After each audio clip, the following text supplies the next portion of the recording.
असं आहे की मागील काळामध्ये सुप्रीम कंपनीने ज्या पद्धतीने काम केलं ते अतिशय सदोष होतं आणि त्यामुळे त्यांच्याकडून ते कॉन्ट्रॅक्ट काढून घेण्यात आलं. नवीन कॉन्ट्रॅक्ट दिलं गेलेलं आहे. मागील काळामध्ये काही रस्त्याचा भाग निर्माण झालेला आहे, परंतु ज्या पद्धतीने अवजड वाहतूक मुंबई अहमदाबाद नॅशनल हायवेवरील जी इकडे वळवण्यात आली आणि त्यामुळे वाडा भिवंडी हा रस्ता न भूतो न भविष्यत इतका खराब झाला आणि त्याचा अतिशय दुष्परिणाम, अपघात, मृत्यू असे आपल्याला या पावसाळ्यात बघायला मिळाले.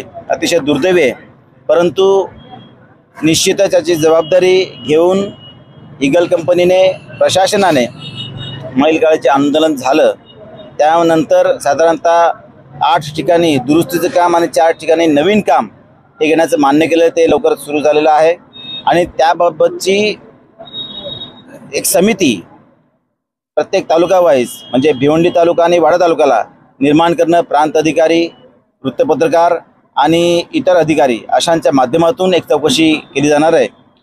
चौकशी समिती निर्माण केली जाणार आहे आणि त्या चौकशी समितीच्या माध्यमातून त्या रस्त्यावर देखरेखी ठेवली जाईल. एक तालुक्यानिहाय समिती करणार आहे. त्यामुळे प्रांत अधिकारी असतील, स्थानिक काही वृत्तपत्रकार असतील, काही निवृत्त न्यायाधीश असू शकतील. त्यामुळे 3 ते 4 जणांची ही समिती असेल आणि त्यांच्या माध्यमातून त्या रोडची जी दर्जा आहे तो चांगल्या दर्जाचा आहे की निकृष्ट आहे ह्याबाबतचा निर्णय ते बघून घेतला जातील आणि पुढे ते त्या पद्धतीने अहवाल देऊ